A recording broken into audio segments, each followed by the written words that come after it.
have many conservative values that I will talk to you about. And so if you look at your network that you're standing behind, yes, and when you look at your network that you're standing behind, you're saying that you look at Chris Cuomo. I feel like that's an oxymoron, a black Republican.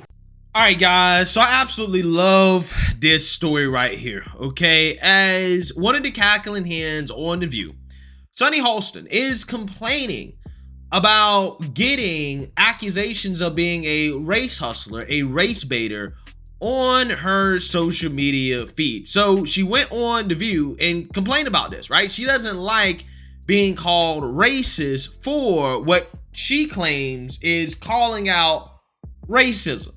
And boy, oh boy, oh boy, is this a glorious, glorious, glorious topic to cover, right? As, again, The View's #1 race hustler is complaining about being called a racist. And I want to talk about that.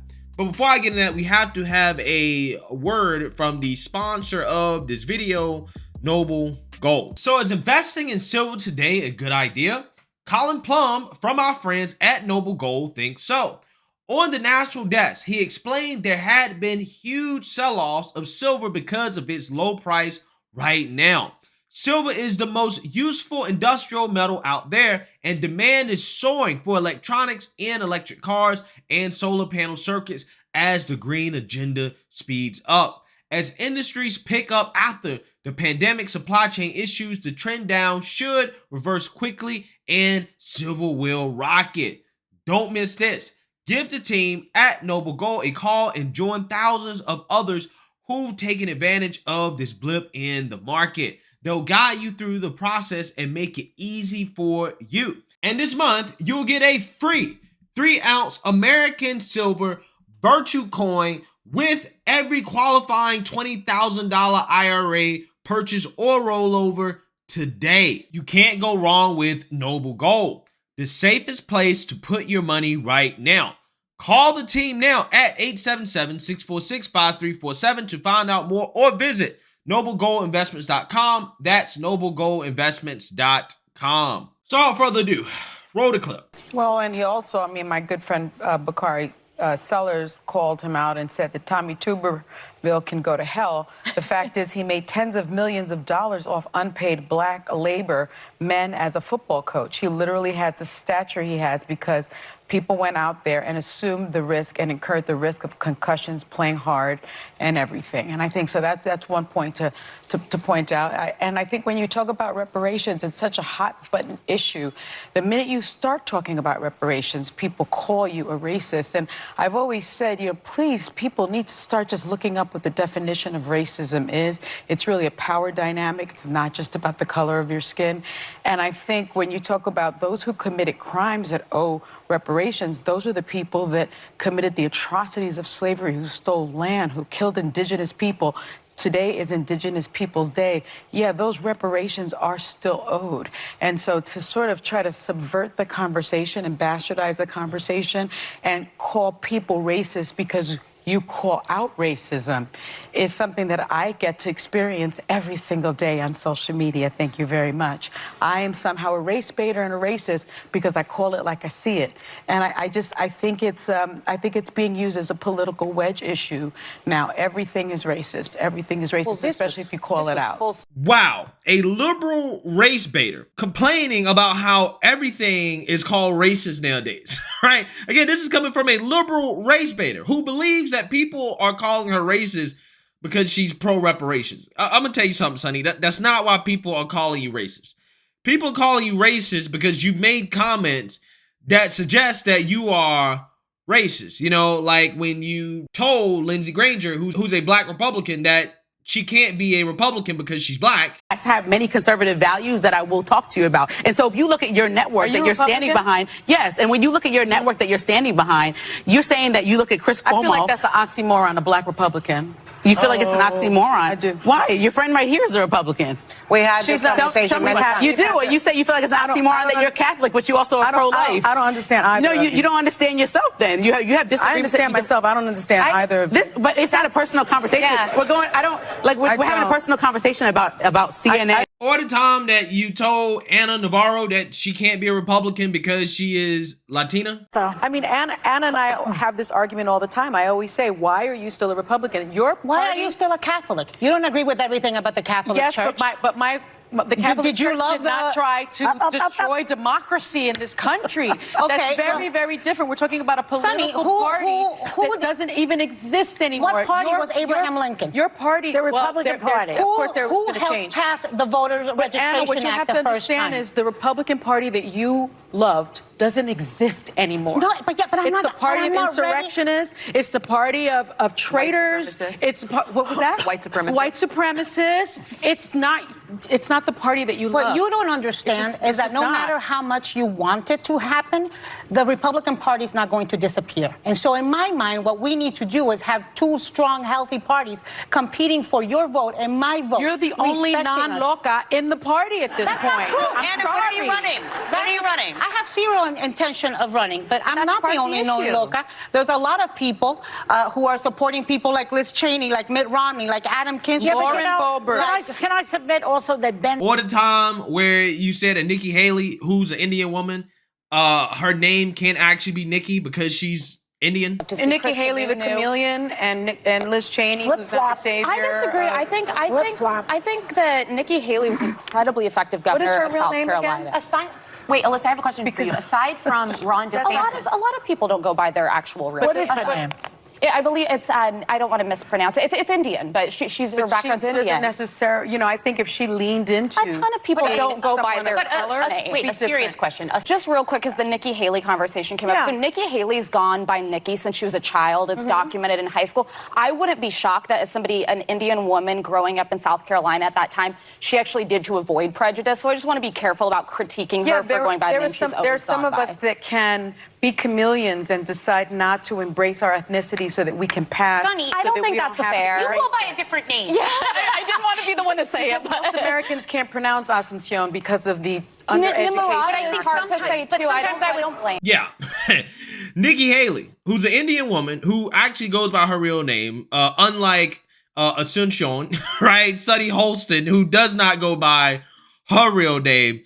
She needs to embrace her culture more, right? She needs to embrace her color and her ethnicity more, according to Sunny Hostin, who claims not to be a racist, who's upset that she's being called racist. But she's not the only cackling hen on The View that routinely gets called out for their apparent racism.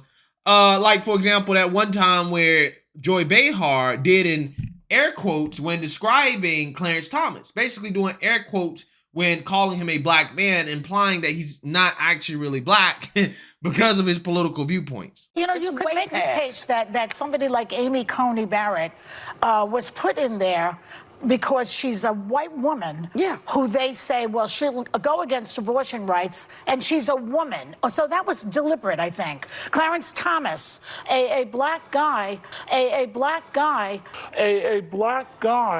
black man, a justice, okay, I'll give it to him. He's a smart guy. But he is to the right of Attila the Hun, this guy, and they put him in there thinking, oh, a black man will go against voting rights, which is what he does. And it was, I love this, right? I absolutely love this, okay? Joy Behar, Amy Coney Barrett is a woman, right? A woman, right? Because she goes against abortion, which they think that in virtue of being a woman, you're supposed to be pro-abortion, right? So she's not really a woman.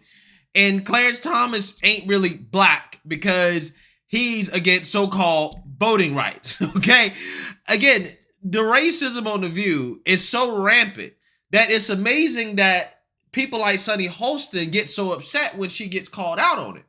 But you know what the excuse is? It's, I can be racist and you can't, because racism, by her definition, the woke liberal definition, it's a power structure. I am inferior to whites, right? Whites are more powerful than me, which again is, in my opinion, if you go by the real definition of racism, that's a racist viewpoint in and of itself, to believe that you are inferior to somebody based off the color of your skin. But she says, because I'm inferior to whites have all the power, therefore I can be as racist as I want to be, okay? I can say whatever I want about white people. I can call them white supremacists. I can call them bigots. I can say all the racist things in the world that I want, including about so-called people of color when they don't agree with me politically. But if you call me a racist for being racist, I'm going to boo-hoo whine and cry about it, right? That's not fair game, okay? Ain't it amazing how that works? But see, in her head, she thinks that she's being called racist because she's calling out racism. Calling out racism is not telling Ana Navarro that because she's Latina, she has to think a certain way.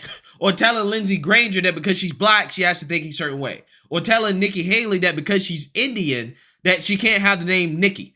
Right? That is not fighting racism. You're actually being racist. You're showing prejudice, antagonism, and discriminating against an individual based off the color of their skin. That's exactly what you're doing, which is the actual definition of racism. But here's the thing. I understand that a lot of you guys, you know, are tired of the race conversation. You don't like conservatives calling the left racist and having both groups go back and forth with each other with, oh, you're the real racist. You're the real racist. No, you're racist. You're racist. I 100% get that. I 100% understand that. And quite honestly, I'm tired of it as well too. However, there's a very, very, very disturbing trend that is happening in this country when we're talking about the race conversation that we have to push back against. And that is anti-white racism, which is becoming rampant in this country. It is being promoted by the Democrat Party. It's being promoted by the mainstream liberal media. And it is being done overtly. Okay, we have policy changes, things being implemented based on discriminating against whites. And that type of racism has to be called out. So yeah, you got to get into the back and forth about who's the real racist when you have one side of political aisle openly discriminating against a group of people, which is not something that you can say is happening on the right. Again, the left's accusations of racism against conservatives is always something where they have to extrapolate, right, to figure out, okay, how is this racist? How can we spin this as racist? It's never anything really overt. On their side, the racism is just in your face. It's right there in your face, okay? You know, again, I just show highlights of it, right, from Sunny Hostin. But what's really in your face and what is really troubling in regards to the racism coming from the left is the anti-white racism that has to be addressed, because it is going to lead us down a dark path in this country that I do not want us to go, right? And that is why I'm so passionate about this. This is why I spend so much time, you know, talking about the whole race thing. And most of the time when I'm talking about race, I'm actually talking about anti-white racism, pushing back against anti-white racism, which in virtue of doing that, you know, I get to the point where, you know, hey, I have to call out all forms of racism, but that's me being consistent. That's me being consistent, unlike the left, who does not care about racism against whites, but they claim they care about racism against blacks, except racism against blacks that, you know, they don't agree with is totally fine, right? And Hispanics and Asians, racism against so-called people of color that Democrats don't agree with is totally fine, right? And that stuff has to be called out and addressed, mainly because it is connected to the overarching anti-white racism that's going on in this country, okay? So, you know, with that being said, again, I find it hilarious how Sunny Hostin is boo-hoo whining and crying about being called out on her racism while she says racist things on this show, right, almost on a daily basis, and she loves trying to accuse other people of being racist when they don't say nearly as racist things as she says, right? How many times has she called Ron DeSantis and Trump racist bigots when I have never heard them say some of the things that she said, okay, on The View, which, again, can be classified as racist. So let me know what you guys think. Make sure you like, comment, and subscribe. Most importantly, share a Black conservative perspective. Peace.